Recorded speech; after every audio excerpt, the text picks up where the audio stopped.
Bonsoir à tous, c'est Rev Tov et Koulam. Bezrat Hashem, avant de commencer le cours, j'aimerais le dédicacer pour la réussite, la Hatzlacha dans tous les domaines de Chaim Victor Ben Khalifa, ainsi que pour celle de Chloé Simcha Bat Solange Rivka, et pour celle de Solange Rivka Bat Simcha, Bezrat Hashem, Shakadosh Baruch Hu, Shalach Lahem, Bracha, Hatzlacha, Bechol Maaseh Yadayhem. Le cours de ce soir, une petite touche d'actualité, et surtout par rapport à la fête de Shavuot qui avance à grands pas. Il y a un petit message qui ressort, vous allez voir un petit clin d'œil sympathique. Une information juste avant le cours qu'on m'a transmis. Pour moi, c'était juste incroyable comment ça tombe bien juste avant Shavuot, le don de la Torah. Donc ça y est, c'est officiel. Israël, ils ont officialisé que le système de défense Magen Or, c'est bouclier de lumière ou rayon de lumière, il y a plusieurs versions. Il a été utilisé et il marche presque à 100%. Donc il a été utilisé pendant la guerre là, ces derniers mois. Et plus de 40 interceptions. Bon, il donne pas trop de détails jusqu'où ça va, la portée, etc. Mais il y avait plusieurs fake news, qu'on pensait que c'était des fake news, que Israël utilisait en parallèle ce système. On voit pas de missiles, c'est pas comme dans les films, on voit le rayon partir là comme dans Star Wars. On voit un c'est dans les airs, mais d'un coup le missile il explose. Moi j'avais entendu de quelqu'un, il m'avait dit que dans les vidéos, tu vois les missiles exploser de l'attaque que l'Iran a fait sur Israël. Donc on pouvait déduire qu'il l'utilisait, ça a été démenti, mais en fait aujourd'hui on comprend que oui, il y a eu des utilisations. De quelle manière il ne détaille pas encore. Il devrait au cours de l'année être mis en place officiellement, en combiné avec ce qu'on a déjà. Mais déjà c'est une avancée technologique mondiale, ok. Il y a apparemment un système comme ça en Chine, chinois, AliExpress, mais c'est vraiment, c'est le cas de le dire, hein, ça a des années-lumière du système sophistiqué que Israël a mis en place. Apparemment, le Royaume-Uni et les États-Unis aussi ils sont en train de mettre en place un truc. Mais en tout cas, imaginez-vous de quoi on parle. C'est un rayon de laser, ok, qui coûte quelques dizaines de dollars, contrairement, je crois, aux 150 000 voire 300 000 dollars par missile qu'il utilisait pour intercepter à l'époque. Quelques dizaines de dollars, ok, il y en a à l'infini. Ok, c'est pas une batterie de missiles qui comporte 36 missiles et c'était ça l'astuce. Le Hamas, il savait où se trouvaient les batteries de missiles et il savait que le temps que tu recharges la batterie, donc tu as 36 missiles, après le temps que tu recharges, tu as 30 secondes, une minute. Je sais pas comment ça se fait, c'est automatique ou pas, mais tu dois recharger la batterie. Donc si on envoie 37 missiles, le 37e il passe. Vous comprenez, là maintenant, il n'y a plus de problème. C'est-à-dire, c'est plus une question de budget, c'est plus une question de quantité.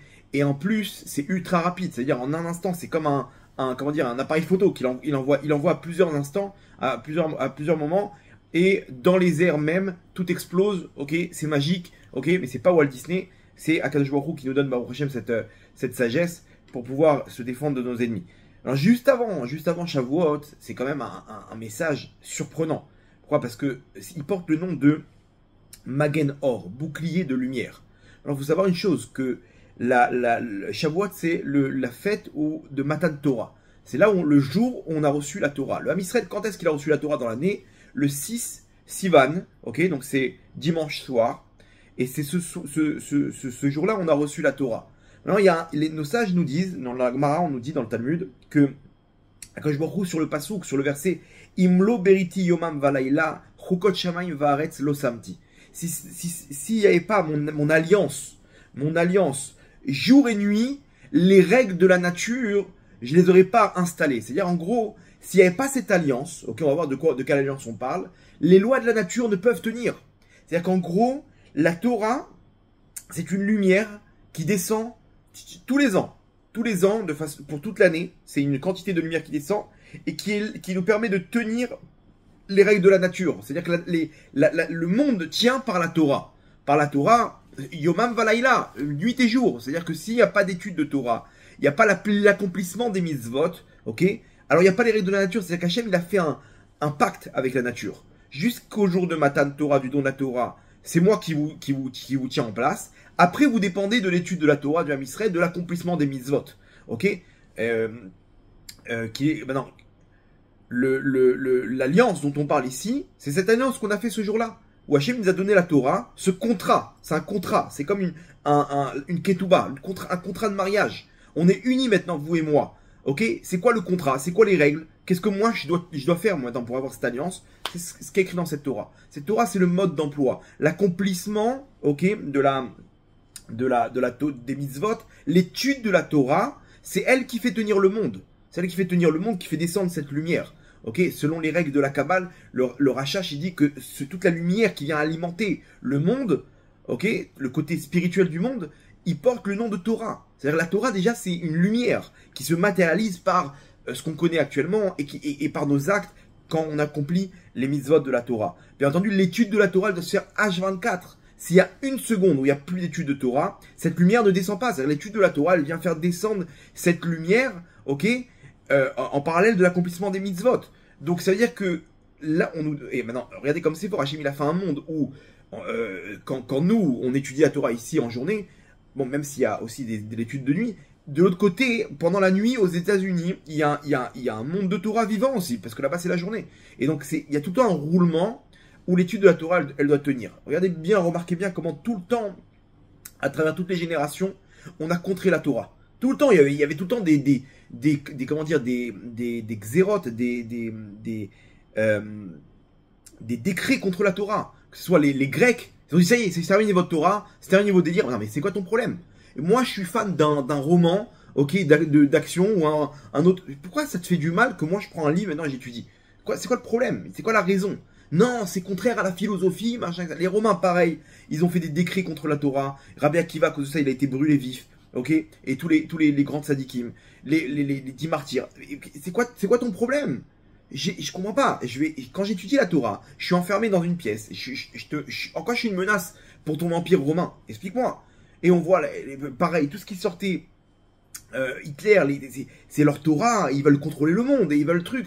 Et aujourd'hui encore, on est face à des décrets contre la Torah. Oui, les mishtamtim, ceux qui veulent pas faire l'armée, les parasites, les machins, et c'est dément, c'est-à-dire c'est dément. Il y a même pas de... En Israël, aujourd'hui, on aurait cru que la Torah, ça aurait été la valeur numéro 1, quoi. Je sais pas, chaque pays, il a son comment dire, il y a des valeurs. Je sais pas, en France, il y a Tour Eiffel, les machins. Ici, on est face à un mouvement contre Torah, contre Eretz Israël. Ok, c'est eux qui dominent tout le côté, comment dire, le Erev Rav, et ils sont contre Israël. Ça existait, vous allez voir, on va le détailler, même à l'époque des rois d'Israël. Les rois d'Israël, ils pourchassaient les prophètes. Ils pourchassaient les prophètes d'Hachem. Et les rois d'Israël qui étaient contre la Torah d'Hachem. Tout le temps, il y avait ce... Pourquoi? Parce que les forces du mal, ils savent très bien que ça, c'est la source. Si on bloque, on ferme le robinet, on peut l'emporter. Et donc, il y avait des scénarios où ils étaient contre Eliyahu Hanavi, et contre les prophètes, et contre aujourd'hui les orthodoxes.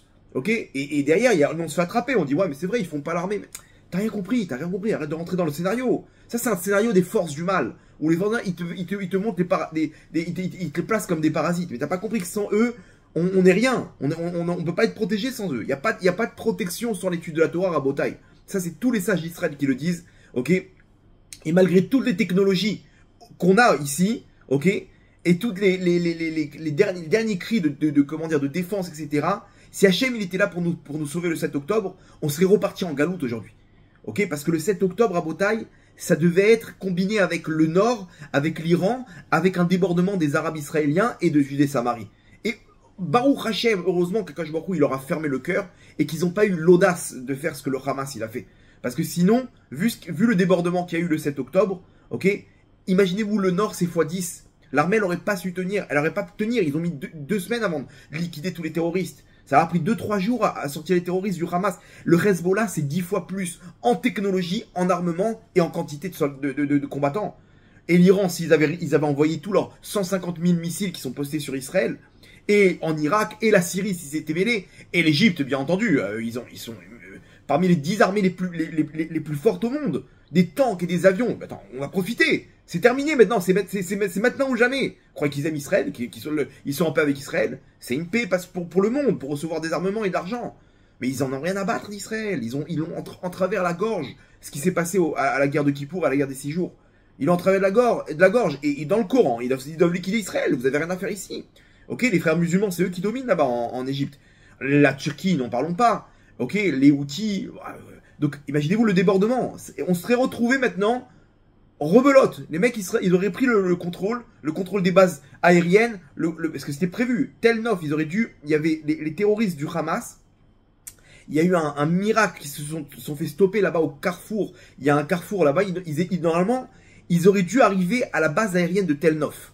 C'est-à-dire ce qu'ils ont fait dans les bases autour de Gaza, ils auraient dû le faire dans les bases aériennes. Imaginez-vous, les pilotes, ils auraient dû être kidnappés à Gaza. Il n'y a plus d'avions, il n'y a plus de pilotes, il n'y a plus d'avions. Tu fais quoi? Il n'y a plus de défense aérienne. Ils auraient mis une explosive sur chaque avion. C'est terminé. C'est terminé, il n'y a plus d'aviation. Ils auraient investi là-bas la centrale, les bases où se trouvent les ogives nucléaires. Tu fais quoi maintenant? Tu fais quoi? Comment tu utilises tes... Ok, avec 2-3 sous-marins, allez, tu t'envoies une bombe à Téhéran, machin. C'est terminé, Rabotaille. On serait retrouvés les mains en l'air. Ok, allez, tout le monde dehors. Tout le monde à la mer. On veut plus d'Israël ici, on veut plus de Juifs dans cette région. On serait reparti en France. Vous vous rendez pas compte? On serait reparti en France ou dans des pays qui nous auraient accueillis. Ok, le monde, bien sûr, ils auraient rien dit. Bon, vous avez perdu la guerre. Vous avez perdu la guerre, mais comprenez l'histoire. Maintenant, qu'est-ce que tu fais dans un exil quand même? Tes tomates cerises que tu as inventées, elles t'auraient sauvé d'un autre exil maintenant? Comment ça s'appelle Waze, et toutes les technologies israéliennes, ok, ils t'auraient sauvé de l'exil. Mobilize, qu'est-ce qu'ils auraient fait à ce moment-là? Tu étais en France maintenant avec ton... Vous comprenez ici que c'est que la Torah qui nous a sauvés. C'est que l'application, c'est que cette lumière qui nous a sauvés et par l'application des mitzvot.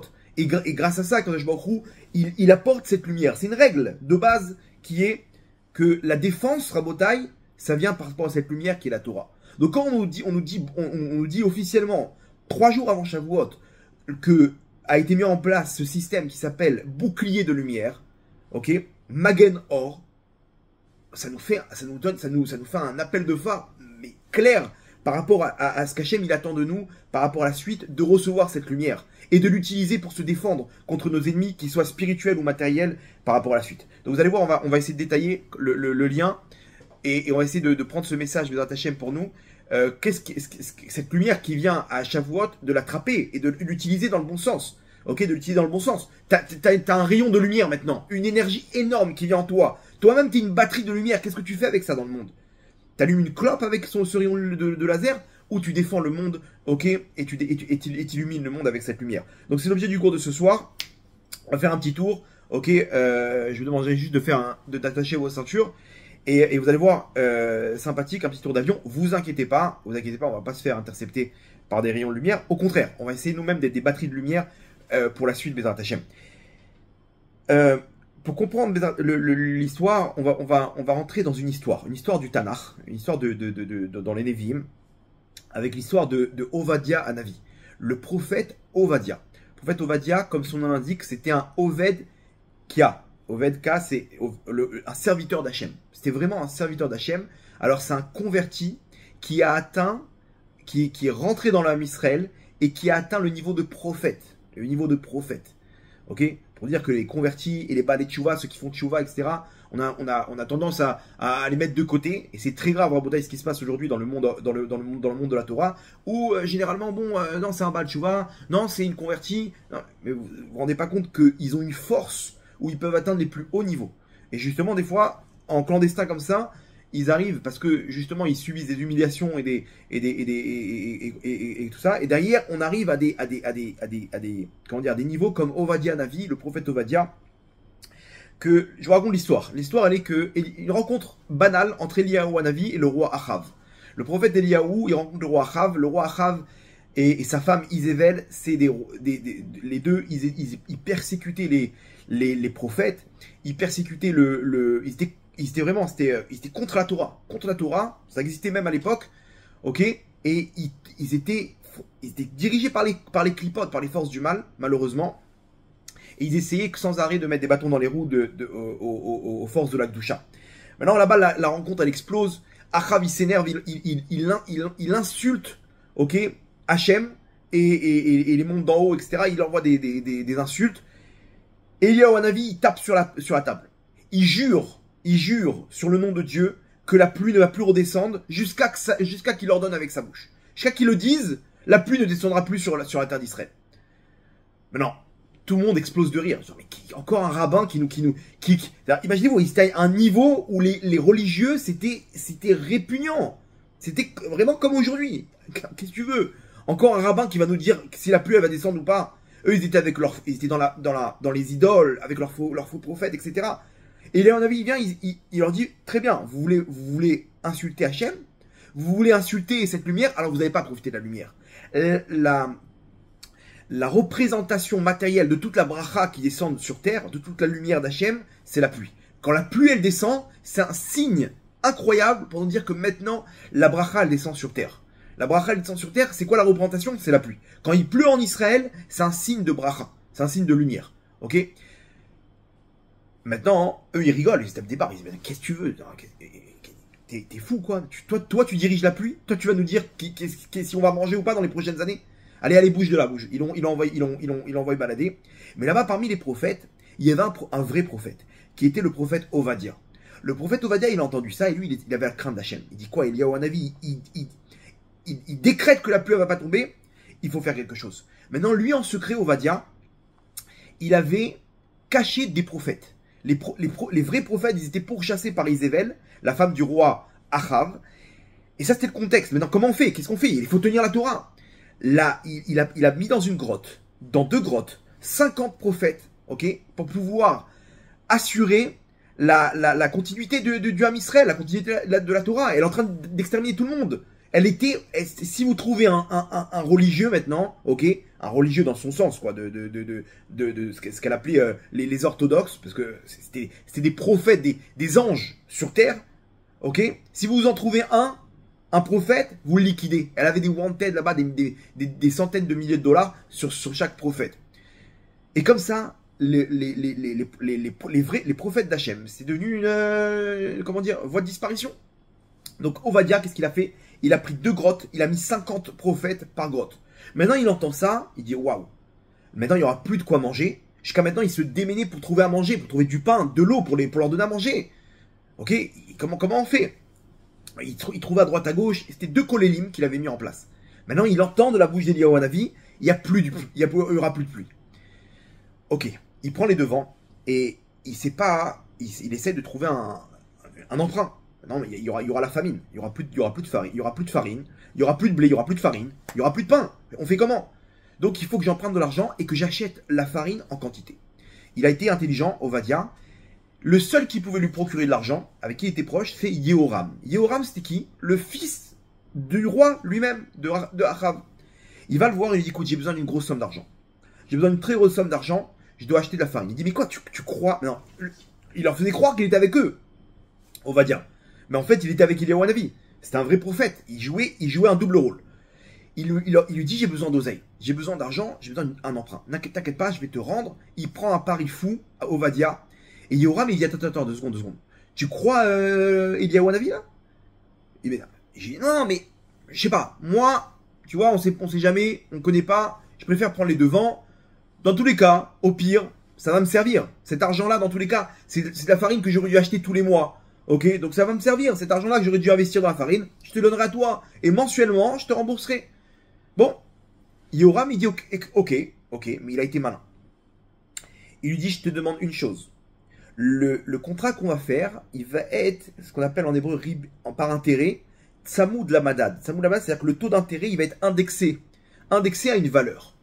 Cette valeur, ça va être le prix du blé, le cours du blé. Le cours du blé, ok, on va indexer la valeur. Alors j'explique, ça veut dire quoi indexer? C'est le taux d'intérêt quand il est indexé à une valeur. Généralement, c'est à une monnaie ou quoi que ce soit, ou à plusieurs valeurs. C'est que, ok, aujourd'hui le blé il vaut 10 shekels. Maintenant, si demain le blé il vaut 1000 shekels, ok, donc c'est-à-dire qu'il a été multiplié par 100. Le taux d'intérêt, il sera aussi multiplié par 100. Il est en proportion avec la valeur qu'on a indexée. D'accord? Donc il lui dit, il n'y a pas de problème, mais on va mettre un taux d'intérêt. Et si tu ne me rembourses pas, il va être indexé à la valeur du blé. Donc Yoram, il lui donne le truc, mais il dit, si jamais tu as raison, et que Eliyahu Hanavi, ce qu'il a décrété, ce qu'il a juré maintenant, ça va se produire, bah magnifique. Moi, j'ai pas peur que demain tu vas pas me rembourser, puisque demain le truc il va être exponentiel. Forcément, s'il y a une famine, le blé il va augmenter et ce prêt banal de 20 000 $, il va passer à 2 millions de $. Imaginez-vous tous les jours 100 prophètes qui mangent du blé, du pain, matin, midi et soir, pendant des années. Comme ça a duré 3 ans, entre parenthèses. 3 ans de repas, matin, midi et soir. Faites le calcul. Faites le calcul, le taux d'intérêt, le taux d'intérêt, comment il a flambé. Ovadia, il cherche à droite à gauche, il voit qu'il n'y a pas d'autre solution. Ok, on signe. On signe toi et moi. Il signe, il fait une commande de palettes de blé, de farine, et il a de quoi vivre tranquillement. Le problème, c'est quoi? C'est qu'entre-temps, il est mort. Et Ovadia, David. Il a laissé sa dette à sa femme et ses enfants. Il a laissé la dette, et effectivement, tout ce qu'il a dit, tout ce qu'il a prédit Eliyahu Hanavi, tout ce qu'il a juré, ça s'est produit.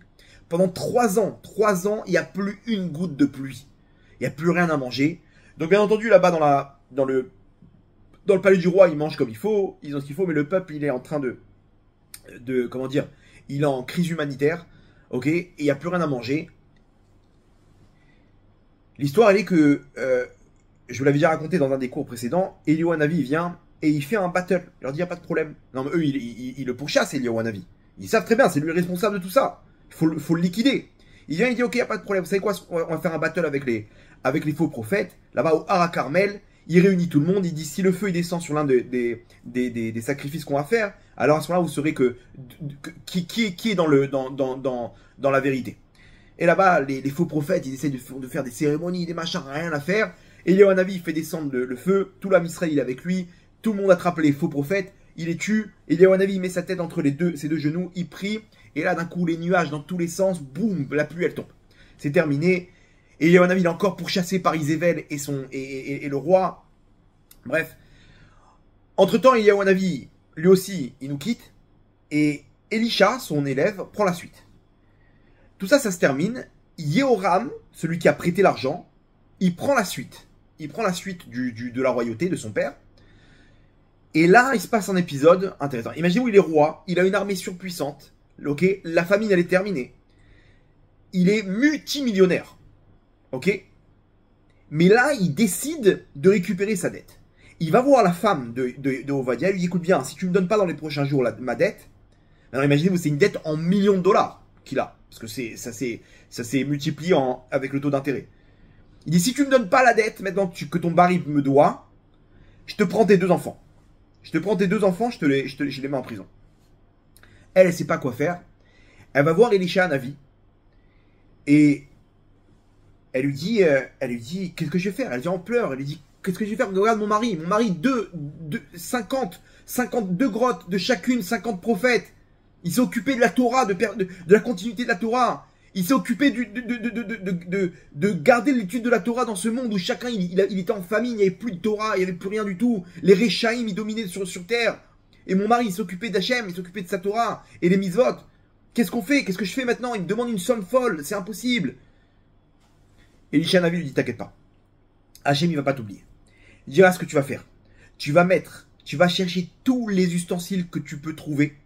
Tu les mets chez toi. Est-ce que tu as quelque chose chez toi qui te reste ou pas? Elle envoie un de ses enfants. Elle dit, mais non, mais c'est la famine. On est très pauvres, on n'a rien du tout. Un de ses fils, il vient avec un fond d'huile. Il dit, très bien.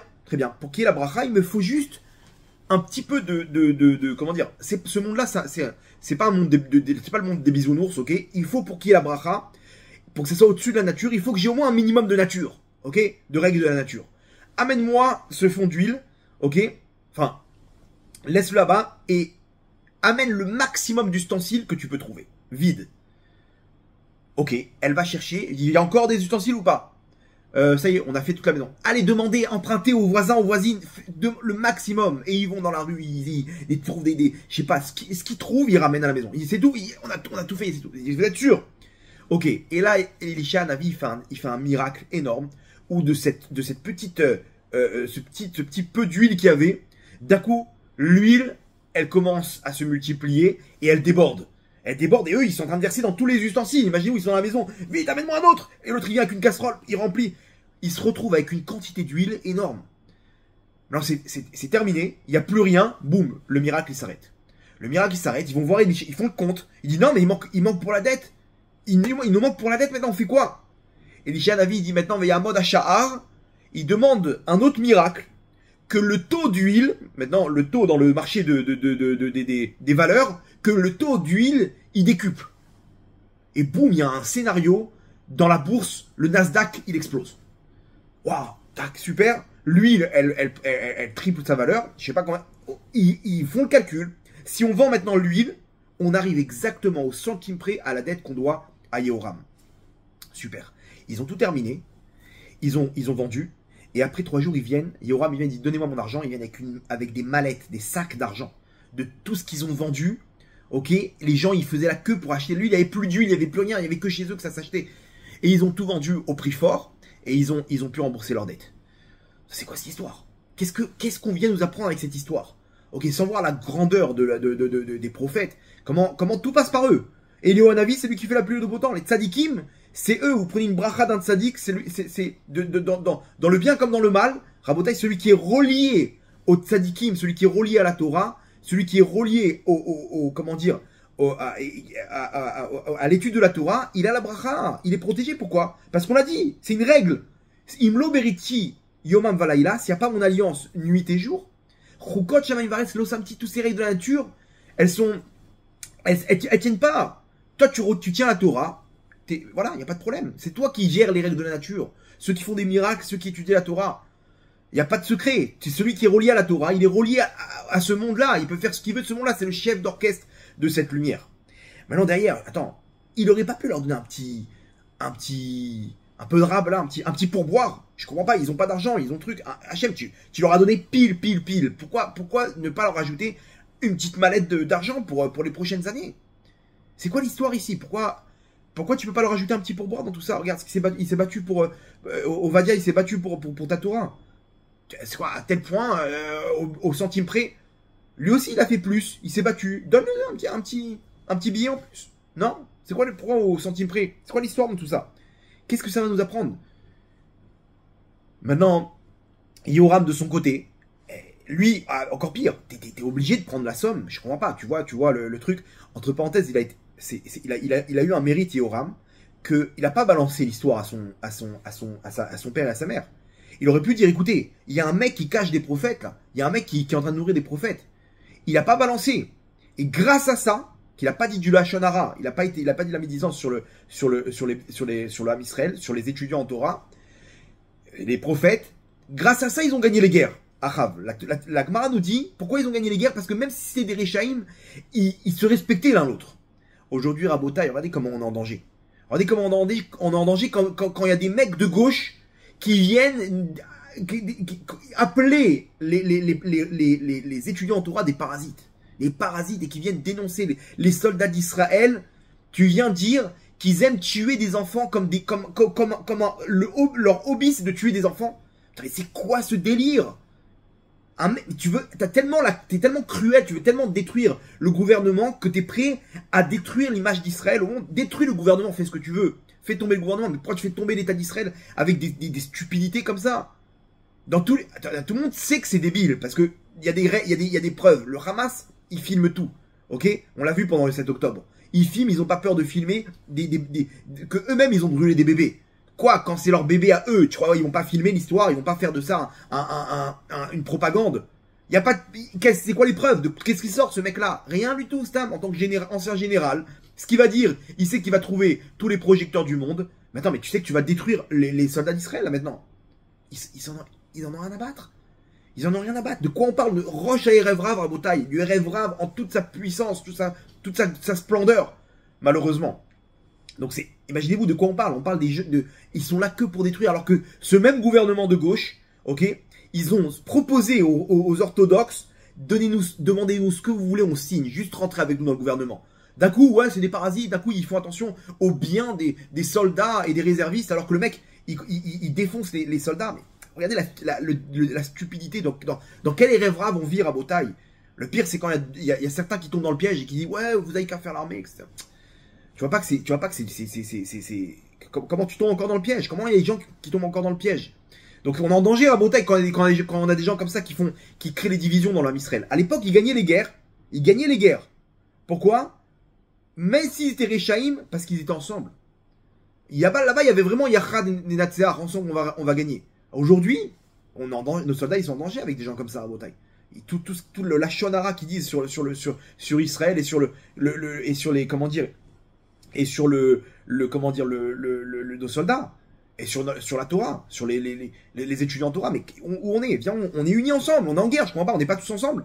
On doit être tous ensemble. Tu veux faire tomber le gouvernement, d'accord, il y a des techniques pour ça. Mais pourquoi tu détruis le Ham Israël? C'est des délires à Botaï. Le RFA, c'est un délire terrible. En tout cas, maintenant, Yehoram, il n'a pas balancé. Ça, c'est un mérite qu'il a. Mais pourquoi? C'est bon, lâche l'affaire, frérot. T'as dit, je vais prendre tes deux enfants, je vais les emprisonner, je vais les tuer. C'est bon, doucement, rembourse, ok. Fais un petit comment dire, un petit effort aussi. Je comprends pas, c'est quoi, d'où il pète un câble comme ça, d'un coup. Rabotaï, le message, il est hyper grand. De ce qui ressort de ça, le message, il est très fort. Et c'est à nous d'emporter ce message avec nous. Il y a deux personnages dans cette histoire. Yehoram, le fils du roi, donc qui devient roi, qui réclame son argent. Et Ovadia. L'histoire avec Ovadia, elle est très forte parce que ce qu'il a fait, Elisha, le miracle qu'il y a eu ici, c'est pour montrer exactement à la femme de Ovadia et à ses enfants, regardez votre père dans les mondes d'en haut, ce qu'il mérite. Et ce que vous avez débloqué aujourd'hui, c'est la bénédiction spirituelle et matérielle pour l'éternité. Vous n'avez rien à craindre. Vous n'avez pas besoin d'avoir des billets maintenant. Je suis juste venu vous transmettre un message de la part d'Hachem. Que ce petit peu d'huile que vous avez, il aura la bracha maintenant. Même si vous n'avez pas en quantité, maintenant vous avez la bracha avec vous. Et mesure pour mesure, de la même manière que votre Ovadia, il a alimenté le monde de Torah grâce à ce qu'il a fait, en cachant et en donnant à manger aux prophètes là-bas. Et bien mesure pour mesure, voilà ce que vous recevrez vous aussi, cette abondance de lumière qui se transforme en cette huile qui ne s'arrête jamais. C'est quoi? C'est la représentation matérielle de la bracha. Vous avez reçu la bracha dans ce monde-là et dans le monde futur. Ton mari, Ovadia, Matzadika, aujourd'hui, c'est ce qu'il représente dans les mondes d'en haut. C'est lui la source de toute la bracha qui reçoit. La preuve, c'est ce miracle, il vient vous montrer, regardez, cette dette-là, elle est remboursée au centime près, mesure pour mesure. Vous avez alimenté le monde de lumière grâce à la Torah, exactement ce qu'il fallait. Donc, imaginez-vous le salaire de Ovadia dans les mondes d'en haut. Il a fait tenir le monde toutes ces années. Il a fait tenir le monde. Mais bien sûr qu'il a la bracha il a atteint l'éternité. Non, on veut pas te montrer que tu vas voir la bracha dans ce monde-là. Genre, on te rajoute une mallette. Pour pas te faire croire que ça y est, maintenant, on va te payer dans ce monde-là. Non. Tu auras la bracha, ça va t'accompagner. Mais on veut pas te le montrer par ce miracle. Ce miracle, il te montre, mesure pour mesure, qu'est-ce que toi, t'as fait dans les mondes d'en haut. T'as déversé cette lumière dans les mondes d'en haut de ta Torah qui a alimenté. Et combien Kadosh Baruch Hu, imaginez-vous combien il devait être fier de Ovadia. À côté de ça c'est Ovadia. Et ça, c'est le miracle qui nous montre. Je te donne pas un centime de plus. Parce que je vais te montrer exactement ce que tu as fait. Tu as fait tenir le monde. Tu as fait tenir le monde grâce à la Torah que tu as mis en place. Donc, je vais te faire tenir ce que tu as besoin maintenant. Tous les besoins que tu as, je te les donne. Pour la suite, t'inquiète pas, tu auras la bracha. La bracha, c'est quoi? C'est qu'avec un petit peu, tu fais de grandes choses. Avec un tout petit peu, tu fais des grandes choses. Dans les mondes d'en haut, c'est ce qu'il reçoit maintenant, Ovadia. Ovadia, il a rencontré Hachem. Et il a vu comment Hachem, il a été ébloui de sa lumière. La lumière avec laquelle il monte en haut, dans les mondes d'en haut, le Ovadia Navi. À côté de ça, on a un autre personnage qui aurait pu mériter de cette lumière. Si, ne serait-ce qu'un instant, il avait réfléchi. Attends, le monde de la Torah, il a tenu grâce à moi, grâce à mon argent. Tu sais quoi? Madame Ovadia, gardez, Rabbanit, gardez l'argent. Il a voulu absolument transformer tout ce mérite en dollars.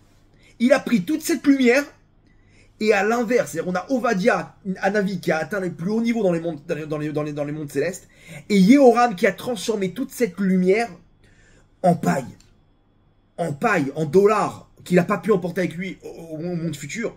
Qu'est-ce qu'il fait maintenant? Imaginez-vous, les deux ils se rencontrent là-bas, Ovadia et Yehoram. Yehoram, il doit se mordre il n'y a plus de doigts là-haut, mais imaginez-vous le cri quand il a quitté ce monde et qu'il comprend la valeur de la lumière d'Hachem, et qu'il avait entre les mains un jackpot, ok, et qu'il a mis ça à la poubelle, en échangeant ça avec des dollars. Il a récupéré l'oseille, il a récupéré les sacs, il était content, alors qu'il n'en avait même pas besoin.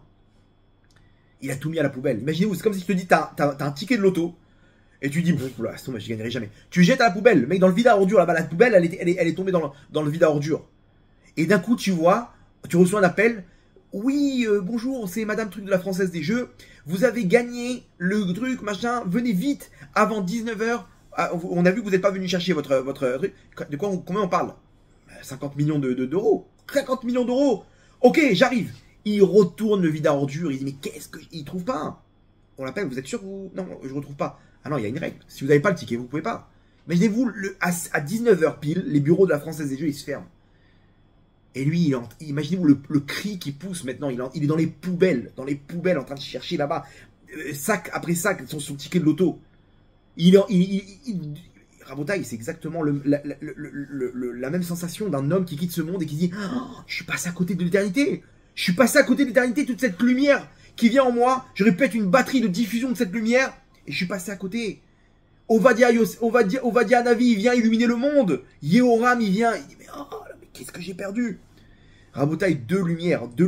Un qui est mort, Ovadia, mais qui est vivant à l'éternité. Et un qui est vivant, Yehoram, et qui est mort, c'est un zombie. C'est un zombie, le mec. Il vient de se déconnecter de toute cette lumière qui tient le monde, la lumière d'Hachem, du Or En Sof, qui se matérialise dans cette lumière de la Torah et qui tient le monde.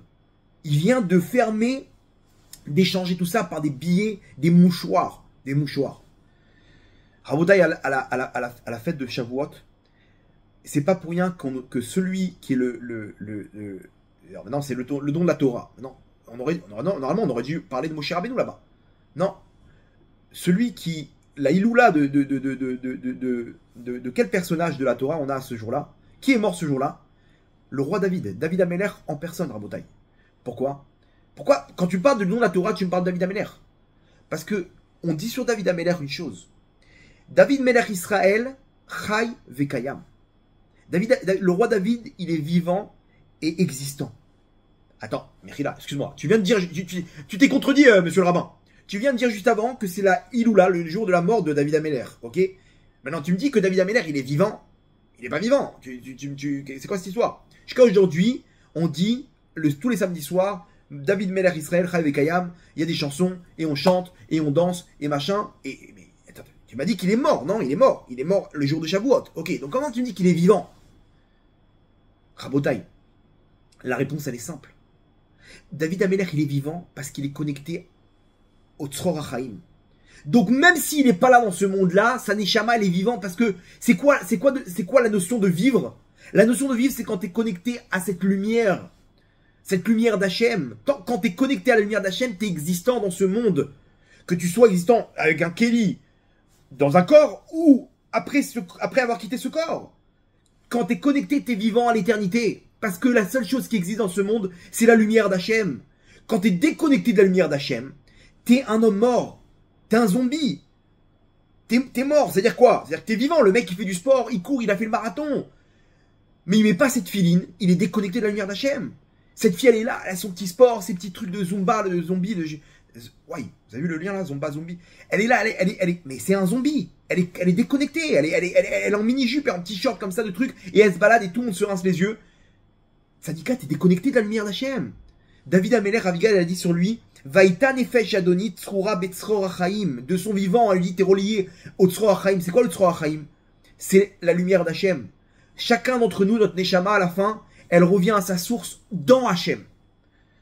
Au sein même d'Hachem, à l'intérieur d'Hachem. C'est-à-dire qu'à l'intérieur, il y a une lumière d'Hachem. À la fin, chacun va retrouver notre place dans la lumière d'Hachem. Ça, cette lumière d'Hachem, elle porte le nom. C'est à la fin des temps. Hein. Ça, c'est à l'an 7000, 8000, 9000, 10 000. À la fin, c'est Tzror HaChaim. Donc, on a encore le temps. L'éternité, on a encore le temps. Là, on est en l'an 6000 et quelques. Ok, imaginez-vous, il y a encore 3 millénaires et demi. Après, on arrive dans le Tzror HaChaim. Cette lumière d'Hachem, c'est quoi? Où on se retrouve enfin à l'intérieur d'Hachem. Ça porte le nom de Tzror HaChaim. Et c'est la plus grande bracha que vous pouvez recevoir. C'est celle qu'on dit sur quelqu'un qui est mort. On dit quoi? Tiye nishmato tzrura betzror HaChaim. Que soit son âme gravée dans le Tzror HaChaim. C'est la plus grande bracha qu'on puisse donner à une personne sur terre. C'est que ta neshama soit gravée en Hachem. Voilà. Et vous allez voir ça sur toutes les tombes. Taf, nous, là-bas, c'est quoi? C'est les initiales de Tiye Nishmato Tzrura Betzror HaChaim. Que soit son âme gravée dans le Tzror HaChaim. C'est quoi le Tzror HaChaim? C'est l'éternité où tu es avec Hachem. Maintenant, David Améler de son temps, il arrive à cette éternité, il arrive à être ce qu'on appelle Ben Olam Haba. Il est déjà Tzrura Betzror HaChaim. Par contre, Naval à Carmélie, ok, de l'autre côté, celui qui faisait du mal à David Améler au même moment, Avigal, dit, qui était prophétesse, elle dit sur lui-même, Vet nefesh uvecha yikalena bektor kafakela. Ton ennemi sera au kafakela. C'est quoi kafakela? C'est toute sa vie, le mec, il a poursuivi le vide. C'est quoi kafakela? Kafakela, c'est des anges qui prennent la neshama et qui la balancent d'une extrémité à l'autre du monde. C'est quoi cette histoire? Pourquoi vous lui faites du mal à cette neshama? Qu'est-ce qu'il a fait, le pauvre? Il connaissait pas. Non, toute sa vie, il a recherché le vide. Donc, à quoi il s'accroche après avoir quitté ce monde-là? La neshama, elle s'accroche que ce qu'elle a construit toute sa vie.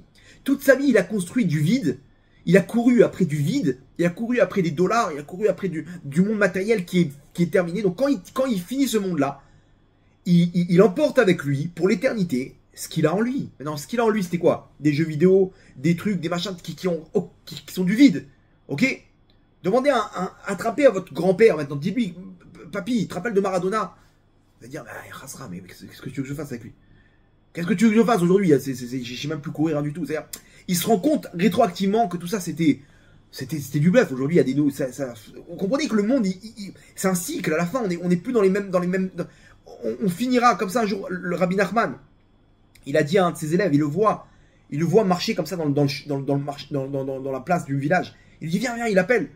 Il le fait monter. Il dit, Kvodrav, qu'est-ce qu'il y a? Il dit, dis-moi, pourquoi tu marches la tête basse? T'as levé les yeux vers le ciel aujourd'hui? Il dit, ouais, Kvodrav, j'ai même pas eu le temps de prier encore. Il devait être 8h, 9h du matin. Il dit, je vais aller prier. J'étais occupé, là, ma marchandise, les trucs. Envoyer ça au fournisseur. Il dit, mais regarde bien, avec ta marchandise. Regarde, viens. Il amène devant la fenêtre. Il dit, tu vois ici, là, tous ces marchands, tous ces chevaux, tous ces charrettes. Dans 50 ans, ni toi ni moi on sera encore présents dans ce monde-là, et tous ces chevaux, toutes ces charrettes-là, toutes ces marchandises, ce ne sera plus les mêmes. Tu es en train de courir sur de la paille. Pour de la paille, tout ça, ça va évoluer. Pense à Hachem au moins un petit peu, connecte-toi à lui. Il dit, vous avez raison, Kvodrav. Il est parti prier, il a vu ça d'une autre manière. Des fois, on se fait attraper par ce monde-là, mais ce monde-là, il n'existe pas, Rabotai. Tant qu'on est relié au vide, eh ben, on est relié de notre vivant au kafakela. On est relié, on est des zombies, Rabotai. Et David Améler, toute sa vie, il a compris. Toute sa vie, il a recherché à se connecter à Hachem. Donc, de son vivant, il avait 29 ans. Abigail, elle lui dit, Vaïta nefesh adonit tsura betzrochaim. Il était déjà connecté, tout ce que tu as fait maintenant. Et David Améler, le Harizal, il dit, c'est un des seuls, avec Daniel, qui ont, en one shot, ils ont fait leur tikkun sur terre. C'est-à-dire, ils sont tellement battus, qu'ils ont pas eu besoin de revenir en Gilboul. Ils ont rempli directement en une vie toute leur réparation. Nous, non, on fait un pourcentage. Après, on revient à compléter. Bien entendu, David Améler, il est revenu pour faire d'autres choses. Ok, mais c'est pas en tant que réparer sa neshama. Ok, il est venu faire d'autres choses pour aider le Ham Israël. Mais lui, perso, il n'avait pas besoin de revenir. Ok, maintenant, l'histoire, elle est que David Améler, lui, toute sa vie, s'est connecté à faire descendre cette lumière de la Malchoute sur terre. Et ça, il a compris. Moi, dans la Torah, ma lumière, c'est la Malchoute. Ok, Hachem, je me reposerai pas tant que je n'aurai pas fait un Beth Amikdash. Et il se bat toute sa vie. Il faut faire quoi? Il faut s'occuper maintenant de Amalek. Yallah, il prend ses soldats et il poursuit Amalek. Il s'arrête pas. Il faut quoi maintenant? Libérer Yerushalayim? Yallah, on y va. Et il prend ses soldats. Mais arrête, fais une pause. Rien, il s'arrête pas, David Améler. Il prend toute cette lumière qui passe par lui et il amène pour la Malchoute d'Hachem. Ce laser là qui vient là, il prend tout, boum, il envoie un laser, Malchoute d'Hachem. Yehoram, il prend toute cette lumière là-bas, il était roi d'Israël aussi. Et qu'est-ce qui transforme ça en paille, en dollars? Sur David Améler, on dit quoi? David Améler Israël Chai Vekayam. C'est ça la Torah d'Israël, c'est ça la Torah d'Israël qu'on reçoit à Botaï. Cette Torah, c'est pas une Torah où on te parle d'étudier ou de trucs, tu gardes ça pour toi, t'es devenu un grand d'Israël. Allez, disons que t'es devenu un grand d'Israël. Tant que t'es pas dirigé vers le monde, tant que t'as pas une portée universelle pour amener toute cette lumière, pour faire avancer la Géoula, pour faire avancer la Malchoute d'Hachem, ça reste une petite portée. T'as pris toute cette lumière là, qui aurait pu faire un laser, et t'as allumé ta maison. Mais tu peux allumer le monde avec ça. Pourquoi tu restes bloqué avec toi et ta famille, avec ta petite réussite, ta petite bracha? D'accord, tu vas réussir. D'accord, tu auras la bracha. D'accord, tu auras la santé et la réussite dans tous les domaines. Mais t'es un Yehudi, t'es une batterie de missiles qui peut protéger le monde, qui peut amener la lumière du monde dans le monde. À côté de ça, on a un gars qui court dans le vide. Il est mort de son vivant. Il est mort de son vivant. Il est déconnecté au robinet. Le robinet de lumière qui est le Tzror Chaim, à la lumière de Ensof d'Hachem. À partir du moment où il réalise pas ce qu'il y a écrit dans dans la Torah, les mitzvot, il est relié vers le vide, c'est un homme mort. Mais même si son corps, il est actif, il est, spirituellement parlant, il est mort. Et un autre, il est mort, mais il est vivant. Ovadia, il est vivant. Ovadia Navi, il est vivant. David Melech Israël, Chai Vekayam, il est vivant. Ça, c'est Shavuot, Rabotai. Shavuot, on fait vivre la Neshama David Ameler. Ne voit pas la mort du Kéli, du corps. Il est mort ce jour-là. Parce qu'on dit sur lui qu'il est Chai Vekayam. Chai Vekayam, il est existant. Et Am Israël, Chai, pareil. Mais quoi que si on est connecté au robinet. Maintenant, à côté de ça, t'as un autre mec qui fait pas Shabbat. T'as une fille, elle est pas de Sanoa. Non, et moi, je pense, Gvod Arav, que je suis pas obligé de m'habiller comme ça pour être proche d'Hachem. Moi, je lis mes Teilim tous les jours. Et voilà, j'ai chacun sa Emouna. Yehudi, Be'emunato Yirye. Et voilà, on n'est pas obligé de trucs. Tzadika, je suis désolé de te dire, mais il y a des règles. Il y a des règles pour se connecter. De la même manière que pour te connecter à Internet, si tu n'as pas ton modem, tu peux pas te connecter. Et tu peux pas dire, mais moi j'aime Internet, je suis connecté à Instagram dans le cœur. Ok, mais tu peux dire ça ce que tu veux, mais si tu n'as pas ton modem, tu peux pas te connecter. On est d'accord? Très bien. Bah, dans la Torah, c'est pareil, il y a des règles de Gdusha, de Tahara, de faire attention à Nida. Tu peux pas te connecter à tout ça si t'es pas dans ce monde-là, si t'es pas dans ce monde tu respectes pas ce qui est écrit dans la Torah. Donc tu peux avoir tout l'amour pour Hachem que tu as dans le cœur. Après 120 ans, quand tu as couru derrière le vide, derrière les trucs, bah, c'est ce que tu vas continuer à courir à l'éternité. Et tu vas supplier Hachem, renvoie-moi sur terre. Vous comprenez, Rabotai? Il y a deux personnages ici.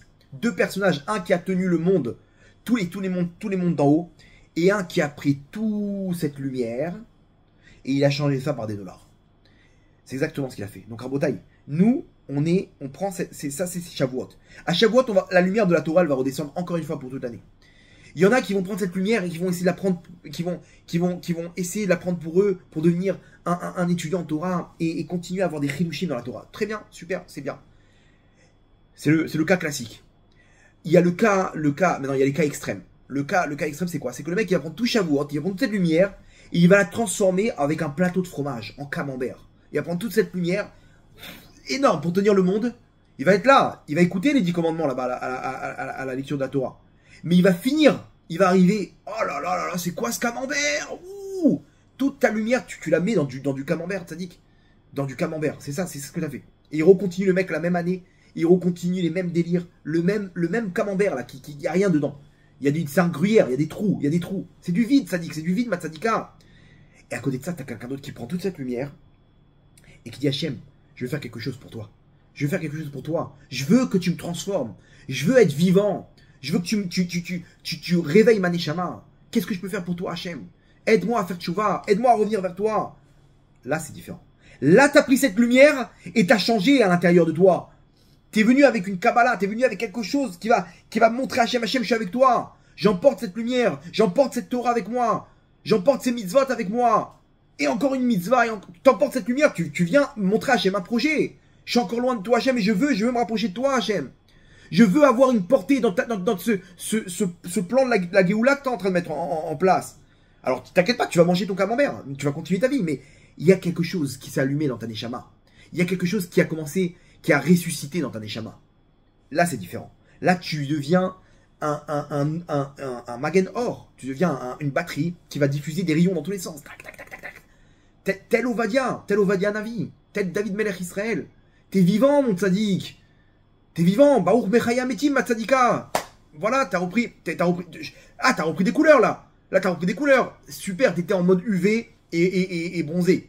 Mais il n'y avait pas de couleur de lumière. Il n'y a pas de lumière. Là, t'es lumineux, mon tzaddik. T'es lumineux. J'ai mon ami Léon Hamar, il m'a donné un chidouche. Il m'a dit, j'ai fait une vidéo. Écoutez ce chidouche. J'ai fait une vidéo, il m'a dit, où je rentre de la tfila. Il fait des petites vidéos comme ça, très sympathiques, très pleines de lumière. Il m'a dit, j'ai fait une vidéo, et je rentre avec mes tfilines de la tfila. Il m'a dit, je sais pas pourquoi, je me sentais bien, j'ai pris mon téléphone, et j'ai dit, regardez, c'est pas un religieux qui rentre avec cette tfiline. C'est un lumineux qui rentre à la maison avec cette tfiline. C'est un lumineux. Regardez, de religieux, il faut passer à lumineux. Mais il a raison. Il a raison, t'es un lumineux quand t'es avec tes mitzvot. T'as une lumière, là, t'as des couleurs, là, t'as une bonne mine. Là, t'as une bonne mine. Qu'est-ce qui s'est passé? T'as reçu la Torah, toi. Toi, t'as reçu la Torah, Shavuot. Ça, c'est un chidouche, Rabotai. C'est exactement ça. Il y en a, c'est religieux. Il est là, il a pris toute la lumière, il a transformé ça en une Gemara. C'est super. Mais t'as une portée mondiale. T'es un lumineux, t'as une portée mondiale. T'as une portée mondiale qui peut faire descendre le Beth Amikdash. Qui peut faire descendre qui peut avoir une portée de protéger l'âme Israël. Qui peut faire descendre la Malchut d'Hachem. Je vous avais expliqué déjà comment dire que il y a toute la lumière, il y a un juif, pourquoi il a une portée mondiale selon la Kabbale? Parce qu'il est au centre de tout le système spirituel qu'il y a dans le monde. Regardez comment ça marche. Le Rabbi Chaim Vital, il ramène dans Sharik Doucha, il ramène l'histoire des 5 Mertzavot. Les 5 Mertzavot, en fait c'est comme des poupées russes. Les poupées russes, les mondes, ils sont aussi en spiritualité, ils sont aussi en épaisseur. C'est-à-dire qu'il y a des poupées russes, il y a une poupée qui s'emboîte dans une autre, ok? Et nous, on voit que l'extérieur, la poupée extérieure. Ce monde-là, sur les plans spirituels, c'est pareil. Il y a plusieurs couches. Ce qu'on appelle des mertzavot. Mertzavot, c'est des couches spirituelles. Maintenant, la lumière d'Hachem, elle descend à l'intérieur, ok?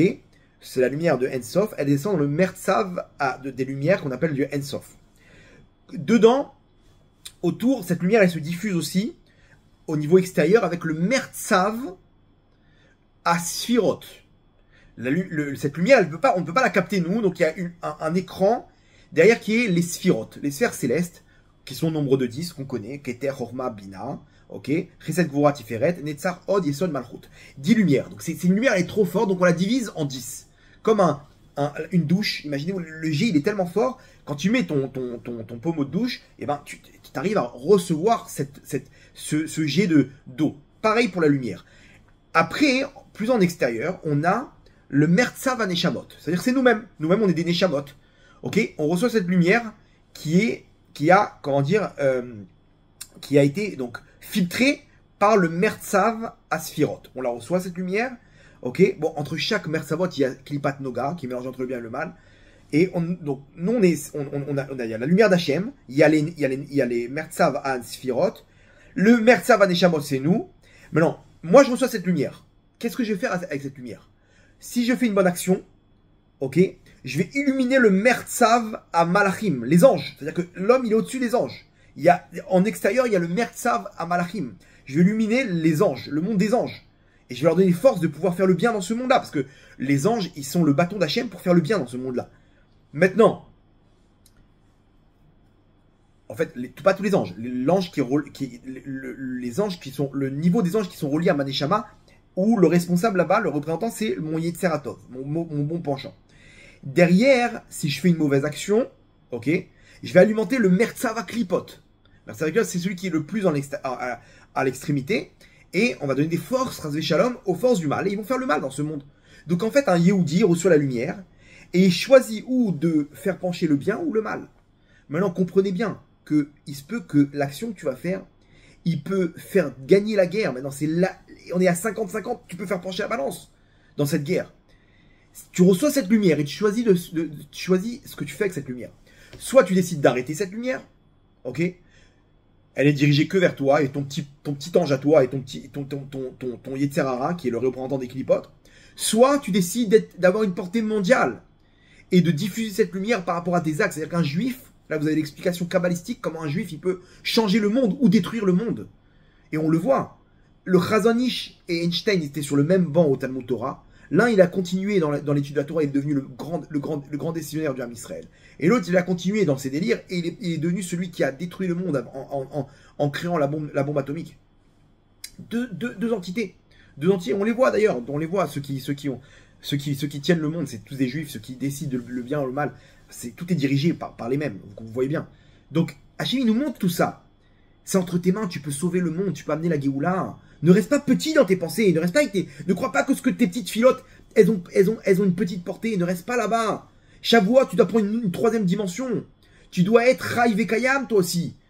Tu dois comprendre que tes filottes, elles sont attendues par Hachem. Que maintenant, tu as pris de te couvrir la tête, Matzadika. Tu fais tenir le monde. Ne reste pas une petite portée, là t'es en mode parvé. Alors ne sois pas dans les avérotes. Parce que cette lumière, quand cette personne, elle fait semence en vain, Elle prend toute cette lumière et elle la donne cadeau aux forces du mal. Toutes ces étincelles qui auraient pu mettre au monde des vies, tu les éparpilles dans tous les sens. Qui les récupère derrière? C'est le Mertzava Klipot. Ils récupèrent ça, ils font le mal dans le monde. Et ils donnent des forces à Sinoir et aux Iraniens. Vous comprenez? Et aux antisémites dans le monde. Donc, à toi de choisir. Soit tu prends cette lumière et tu la diffuses, batterie de lumière, tu deviens ce nouveau système de défense pour l'homme Israël. Soit tu es un outil spirituel et tu bloques tout le trafic de marchandises de maritime. Ok?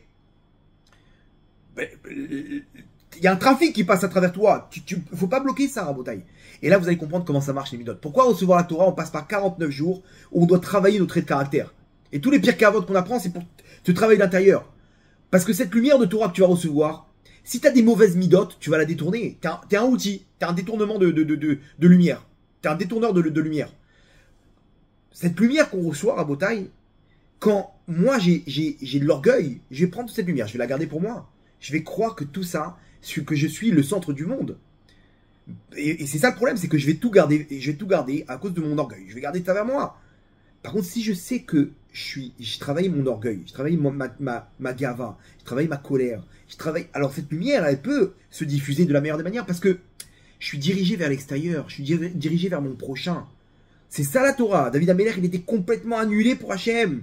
On l'insulte et il dit non, c'est Hachem. C'est pas lui qui m'insulte, c'est Hachem qui me demande, qui me fait des remontrances. Il voit que Hachem, il est complètement annulé. S'il avait une pointe d'orgueil, David Améler, il n'aurait pas pu arriver là où il est arrivé. Donc, pour pouvoir diffuser cette lumière, il faut que tu t'annules toi aussi. Il faut que tu travailles tes midotes. Et regardez comme c'est fort. Les traits de caractère, on dit pas ça. En hébreu, on traduit pas ça exactement, traits de caractère. On dit des midotes. C'est quoi des midotes? La traduction littérale, c'est des mesures. C'est quoi des mesures? C'est à toi de mesurer où tu mets ta lumière. Pourquoi? Parce qu'il y a aucun d'entre nous qui est mauvais. Il y a pas de défaut dans le Ham Israël. Il y a juste une lumière qui est mal dosée. Il y a des midotes. T'as des midotes. T'as des mesures. À toi de mesurer où tu mets cette lumière. T'es coléreux, mets ça dans le bon côté. Mets ça dans le bon côté. Utilise ta colère pour faire entendre la lumière d'Hachem. Pour éduquer. Ok?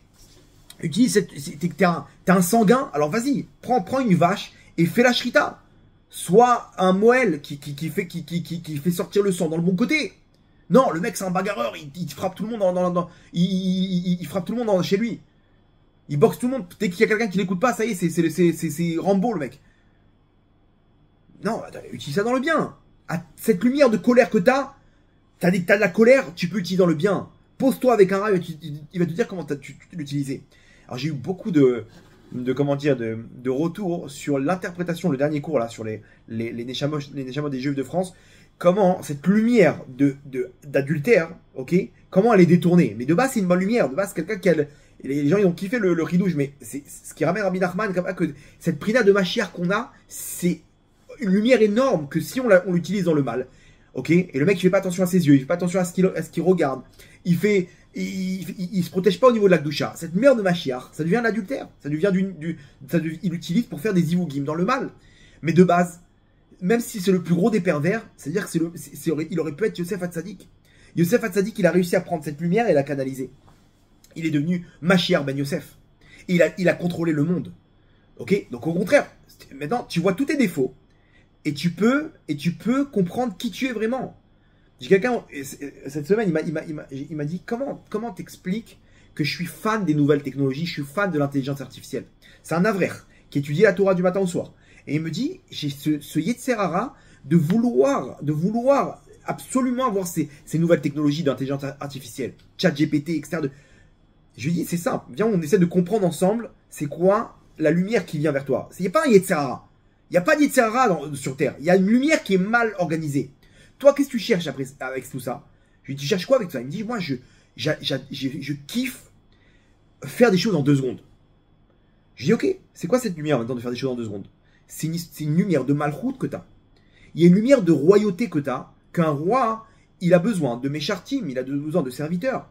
Maintenant, lui, c'est un avraire qui a une lumière de diffuser la Torah, mais il ne veut pas diffuser la Torah. Non, moi je lui dis, regarde comment c'est incroyable, comment si tu veux pas diffuser ta Torah dans le bon, alors automatiquement, tu prends cette lumière de malchoute que tu as, où tu vas avoir un piédestal par rapport au fait que tu diffuses la Torah, où d'un coup tu auras des élèves, tu auras des gens qui vont t'aider à diffuser, à transmettre, t'as des gens, des gens qui vont t'aider à mettre cette lumière en application, ok? Si tu l'utilises pas dans le bien, alors tu l'utilises dans du parvé, tu cherches à utiliser des éléments qui vont te servir plus rapidement. Parce que tu as cette notion de malchoute. Il y a des gens, ils ont une malchoute. Ils ont ce genre de royauté qui sont là pour faire descendre des lumières sur Terre. Ils ont une malchoute. Ils ont une genre ils sont un petit peu au-dessus comme ça. Ils sont actifs dans ce monde-là. C'est une genre de malchoute. Maintenant, pourquoi tu es fan de ça? Parce que tu cherches la malchoute. Tu cherches ta malchoute, ta royauté en toi que tu n'arrives pas à exprimer. Donc elle s'exprime avec des moyens technologiques qui sont là pour te servir, alors que tu peux avoir des élèves qui sont là pour te servir, pour faire descendre ta lumière de Torah. Vous comprenez? Chacun d'entre nous, il a cette lumière. À toi de savoir qu'est-ce que tu veux. Moi, par exemple, je sais que au tout début de mon mariage, avec ma femme, on cherchait absolument à acheter un appartement. On cherchait absolument à se poser. Ok? C'était quelque chose qu'on se dit, mais comment on peut faire aujourd'hui? Comment on essaie à droite à gauche de trouver, machin, etc. Aujourd'hui, c'est impossible, vraiment, sur le plan technique. C'est-à-dire, quelqu'un qui arrive à avoir non, tu peux avoir un petit appartement maintenant. On voulait se poser, on voulait avoir un endroit pour nous, ok, pour, pas un 2 pièces et demie d'investir. Non, non, un vrai appartement où tu peux te poser, t'as ton jardin, t'as une grande souka. Pas parce qu'on cherche le confort dans ce monde-là, mais parce qu'on veut chercher à servir Hachem. Et ça peut nous aider à servir Hachem d'avoir un grand jardin, où t'as une grande souka, où tes enfants ils sont là, ils sont posés, t'as une pièce pour étudier la Torah. On cherchait tout ça, et on essaie de comprendre, mais pourquoi on n'y arrive pas? On n'y arrive toujours pas aujourd'hui. Alors, Baruch Hashem, Hachem nous a donné la bracha, et on a un jardin, on a fait une souka.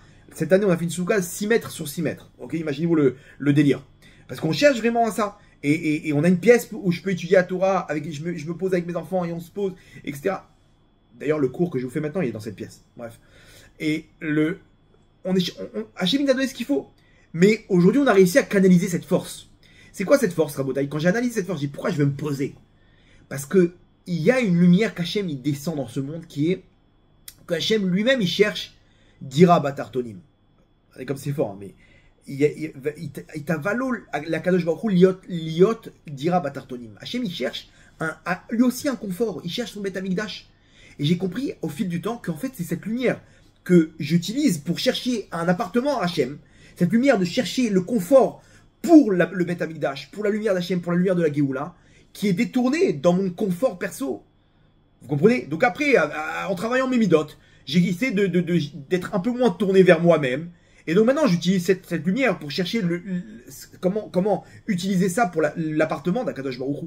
Et donc aujourd'hui, ça me touche plus. Aujourd'hui, ça me dérange pas de louer un appartement, même si c'est toute ma vie. Et ma femme aussi, on en a rien à battre. Achète où tu veux, on ira, il n'y a pas de problème. Un appartement, un 2 pièces, 3 pièces, 5 pièces, villa, on s'en tape complètement. Pourquoi? Parce que j'ai su mettre cette lumière au bon endroit. Ok? Donc ça, c'est, Rabotai, moi, mon rêve, c'est d'être psychologue de la Neshama. De venir attraper les gens. J'ai pas trop le temps, mais d'attraper les gens et d'essayer d'analyser. Regarde, cette lumière que t'as, t'es pas un rachat, mon sadique. En fait, c'est une lumière qui est mal utilisée. Qu'est-ce que tu cherches? Viens, on essaie de voir ce que tu cherches. On trouve l'équivalent dans la Torah, et c'est ça ta mission sur Terre, mon sadique. Comprenez? Et ça, c'est l'intelligence spirituelle. L'intelligence spirituelle.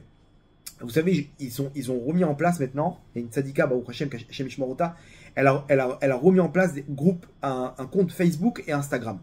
Depuis longtemps, celle qui s'occupait, elle est passée à autre chose, etc. Mais c'était c'était personne utilisée. Et il y a une fille qui s'est proposée, ok, et je lui ai dit, il n'y a pas de problème. Elle a monté un groupe Facebook, donc ceux qui veulent être mes amis, vous pouvez sur Facebook et sur Instagram, c'est tout nouveau, c'est cette semaine, ok, mais moi on me demande, qu'est-ce que tu veux mettre comme titre, ok, sur une chose, IS, intelligence spirituelle. On est tous en train de rechercher notre malchoute avec cette intelligence artificielle. Mais il y a la royauté d'Hachem qui descend. Et à nous d'être assez intelligents pour savoir comment diriger chacun d'entre nous notre lumière pour faire d'Hachem un roi sur terre. Et ça, chacun d'entre nous, il peut le faire. Parce que on est le chef d'orchestre de la lumière d'Hachem. On reçoit la lumière d'Hachem et on illumine ce monde-là en bien comme en mal. Tu peux être un zombie sur Terre ou Chai Vekayam, David Melech Israël Chai Vekayam. Tu peux être Ovadia Navi ou tu peux être Yehoram qui a tout changé avec des dollars. Tu peux recevoir cette Torah ou tu peux recevoir un camembert le jour de Shavuot. À toi de savoir ce que tu reçois. On va tous recevoir la Torah, Rabotai. Même si tu ronfles à ce moment-là, ta Neshama va recevoir la Torah. Parce que le Harizal, il dit que tout ce qui se passe tout ce qui s'est passé à l'époque, la même date, il y a les mêmes lumières qui redescendent dans le monde et dans nos Neshamot. Donc, cette lumière de Matan Torah, elle va redescendre. Comment tu vas sortir de cette fête? Tu vas sortir changé, avec une nouvelle portée, avec une nouvelle dimension. Tu vas laisser cette lumière se transformer en rayon, ou tu vas rester un camembert qui va pourrir encore et encore. Ok, ben tu kiffes alors, hein. C'est des bactéries, mais c'est bon, Gondarav, le camembert. Pourquoi vous dites du mal du camembert? Non, il n'y a pas de problème, mais ça reste un caprice des dieux. Ok, ça reste un caprice des dieux. Moi, ce que je te propose, c'est de baser tous ces dieux et de changer ça avec la lumière de Ensof, du seul Dieu qui est unique, qui va venir descendre cette lumière sur toi. Ok, donc Rabotai, c'est ce qu'on attend maintenant. Et là, hein, cette lumière, regardez maintenant, on va faire ça, toute cette lumière d'Hachem, cette malchut d'Hachem, comment elle descend en Israël aujourd'hui. Regardez l'actualité. L'actualité, on est aujourd'hui face à un Erev Rav qui prend toute cette lumière d'Hachem et qui dirige. Regardez comment c'est formé. Je vous ai dit, il n'y a pas de mauvaise lumière. Il n'y a pas de défaut. C'est juste une lumière qui est mal utilisée. Alors regardez ce qui se passe aujourd'hui. Aujourd'hui, on est face à une histoire. Et ça, moi, ça me fait rire comment les gens, ils voient pas le mensonge, quoi. Comment le mensonge, il domine. Il y a aujourd'hui, l'État d'Israël, il est dirigé non pas par Binyamin Netanyahou, ok, non pas par le gouvernement, mais par une entité, ok, tout le côté judiciaire, ok, le côté judiciaire qui domine aujourd'hui en Israël, c'est la Cour suprême à la tête de cette entité, la Cour suprême, avec des juges d'extrême gauche qui sont là pour se nommer les uns après les autres, donc tout le temps ils vont garder la même ligne de conduite, et ils viennent au nom des lois et au nom de la démocratie diriger. C'est-à-dire qu'ils vont venir t'interpréter une loi toujours dans leur sens, toujours contre la Torah, toujours contre l'Eretz Israël, toujours pro-palestinien. C'est incroyable. Maintenant, ils ont mis là-bas le représentant judiciaire du gouvernement, okay, le procureur général, la procureure générale aujourd'hui du gouvernement, qui est censée, alors, elle porte le nom de conseillère, elle est censée aider à diriger le gouvernement sur les lois. Voilà, moi je vous donne les lois, ça c'est bien, ça c'est pas bien, etc. Maintenant, elle est d'extrême gauche, et son rôle c'est de faire tomber le gouvernement de droite.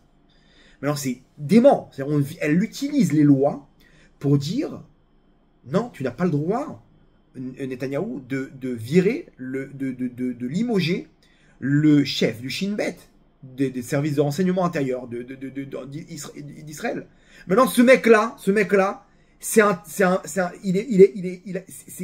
des acteurs principaux, ok? C'est un des responsables du 7 octobre.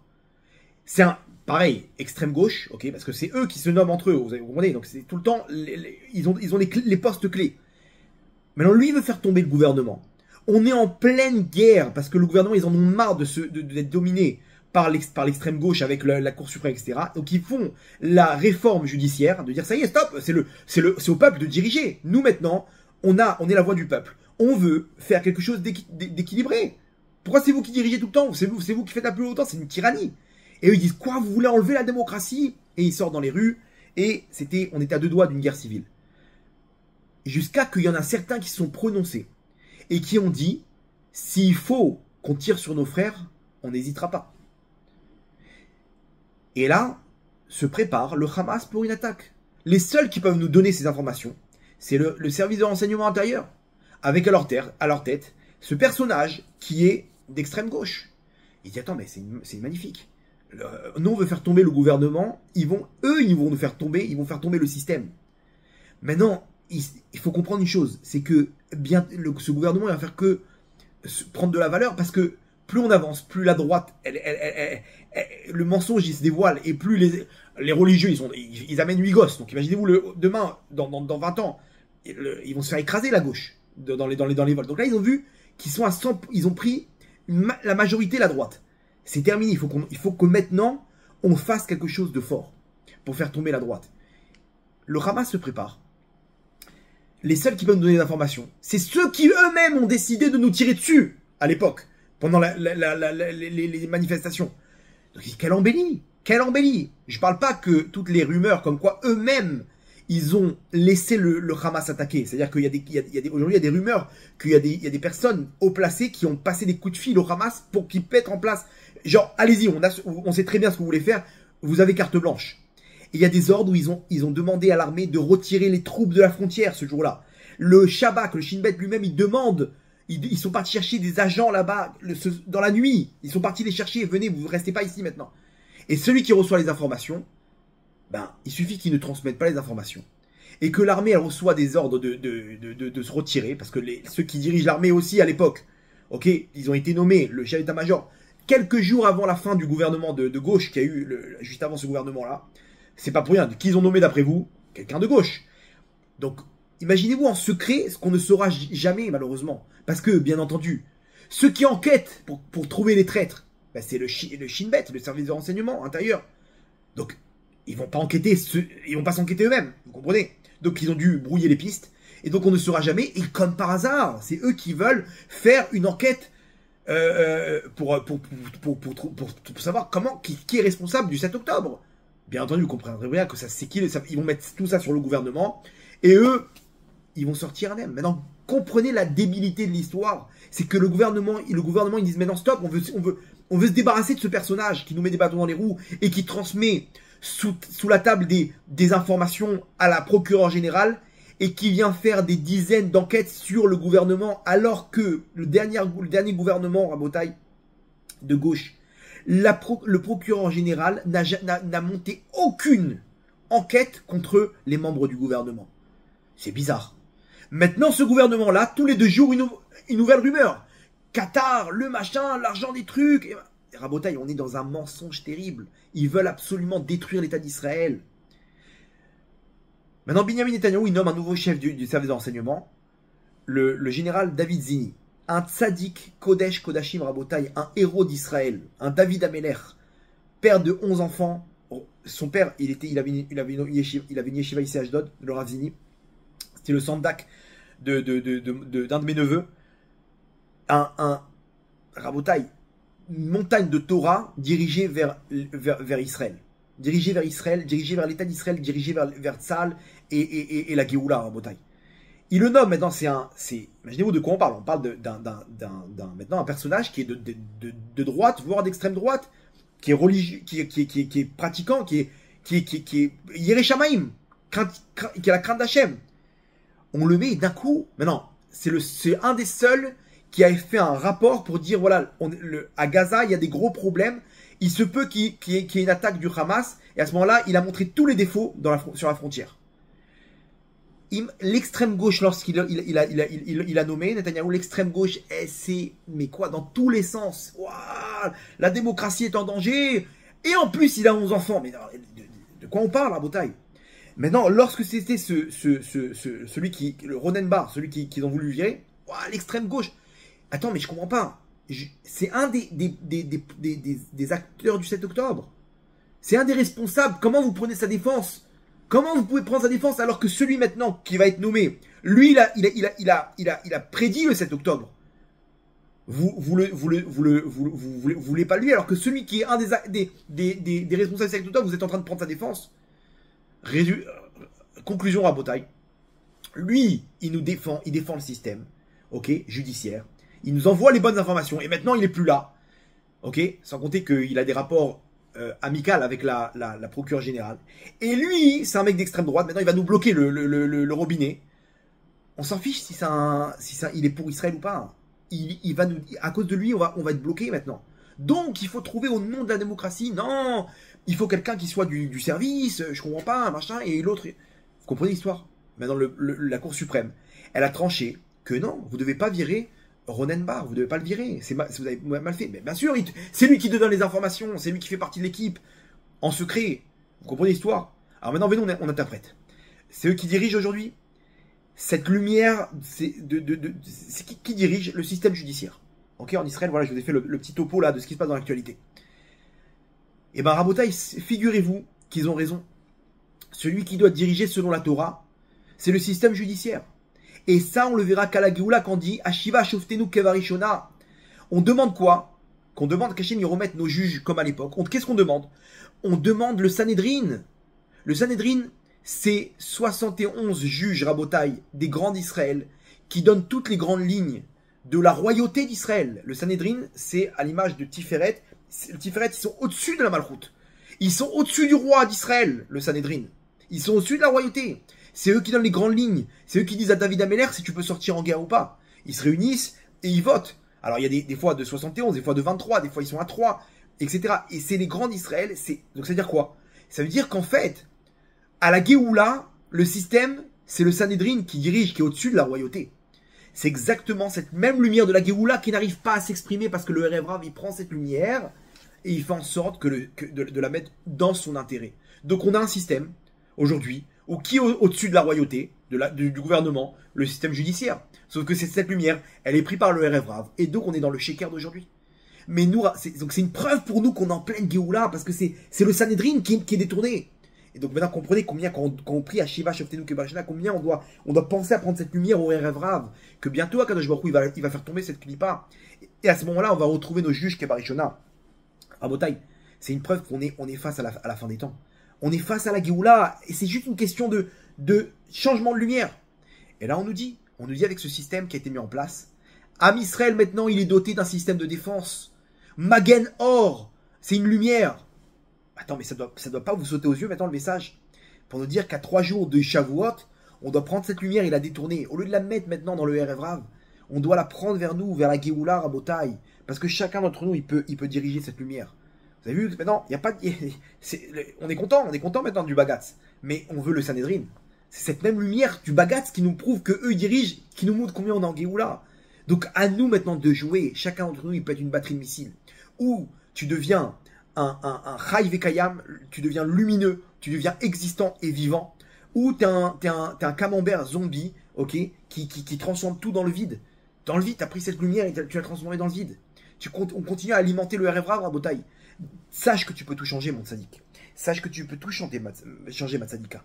Comprends que tu as une neshama et à travers toi passe cette lumière. À toi de comprendre quelle est la portée de cette lumière et comment maintenant prendre cette lumière-là à Shavuot et l'amener vers une 3e dimension, de sauver le Ham Israël et d'amener le Ham Israël vers sa Géoula et vers la Malchut d'Hachem, Bezrat Hashem. On va finir avec une petite histoire. Histoire vraie. À Bétar, la ville de Bétar,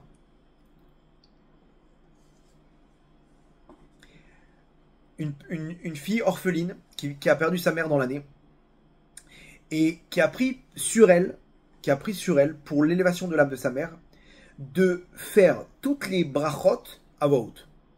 À voix haute de façon à ce qu'on réponde Amen. Ça a une grande valeur de répondre Amen. Ok, ça complète déjà au niveau des mots. Et celui qui répond Amen, il a une plus grande valeur que celui qui fait la bracha. Donc il y a d'une pierre deux coups quand on dit une bracha à voix haute, une bénédiction à voix haute, de façon à ce que l'autre répond Amen.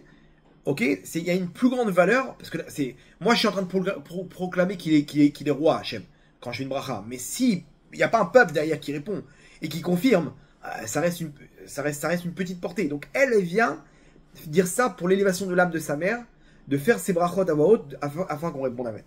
Donc ok, elle est là avec ses petits frères et tout, et son père, à la maison il n'y a pas de problème. À l'école où elle est, il n'y a pas de problème. Le problème c'est qu'après un mois où tout se passe bien, elle rentre chez elle, un matin, plus tôt, ok, elle sentait pas bien, elle rentre chez elle un matin plus tôt, et dans la rue, c'est désert, il n'y a personne, tout le monde est à l'école, au travail, machin, elle rentre chez elle, il n'y a personne, mais elle se sent pas bien, elle a besoin de boire un verre d'eau, et elle a pris sur elle, elle a pris ça sur un temps donné, elle n'a pas ça à l'éternité, elle a pris ça sur 40 jours ou un truc du genre, et elle va prendre son verre d'eau, elle va pour faire la bracha, elle dit attends 2 secondes, qui va répondre Amen maintenant? Elle se met à la fenêtre et elle attend un passant. Elle se dit, il y a bien quelqu'un qui va passer. Écoutez bien, 10 minutes, personne. Il y a des voitures qui passent, mais elle ne peut pas les arrêter. Et à un moment, il y a une vieille dame qui passe. Elle appelle toutes ses forces. Elle n'entend pas. Elle descend pour faire la bracha avec elle. Elle est partie. Elle est disparue. Qu'est-ce qu'elle fait? Elle a soif, elle n'en peut plus. Elle dit non, là c'est piquoir des fèches. Je fais quoi maintenant? Elle commence à trouver des excuses.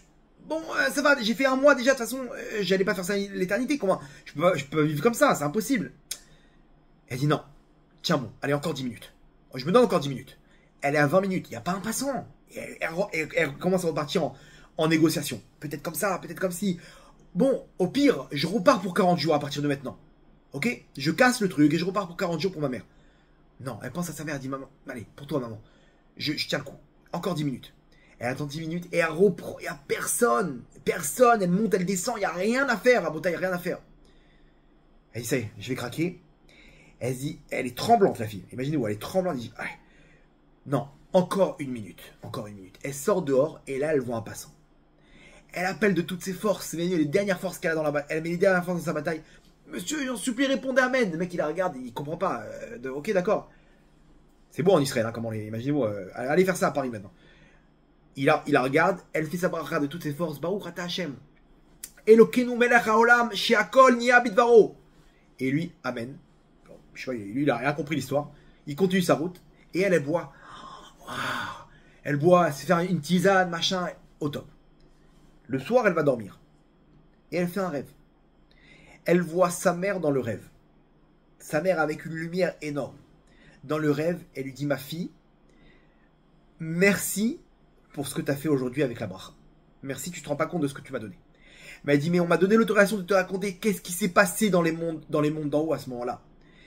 Il faut que tu saches que pendant les 31 minutes où tu étais en négociation, les mondes d'en haut, ils se sont arrêtés. Ils se sont arrêtés, les anges, il y a eu une guerre en haut entre les anges et les forces du mal pour te faire tomber. Et ils étaient là, ils voulaient absolument récupérer cette lumière pour eux. Qu'est-ce que cette fille, qu'est-ce que cette syndicale va faire maintenant? Et tout le monde était concentré sur toi. Jusqu'à qu'à la fin que tu as fait cette bracha et que l'autre il a répondu amen, il y a eu, cette lumière elle est montée et tu t'imagines pas comment tu as illuminé le monde. À tel point, Akadosh Baruch Hu était tellement joyeux de toute cette lumière que tu as fait monter, qu'il a envoyé un cadeau. Un cadeau. Et c'est la preuve que ce rêve est vrai. C'est que ta copine, tu vois que ça fait 3 semaines qu'elle est plus là à l'école. Sache qu'elle a la maladie, ok, elle a un cancer. Et Akadosh Baruch Hu, il a complètement guéri.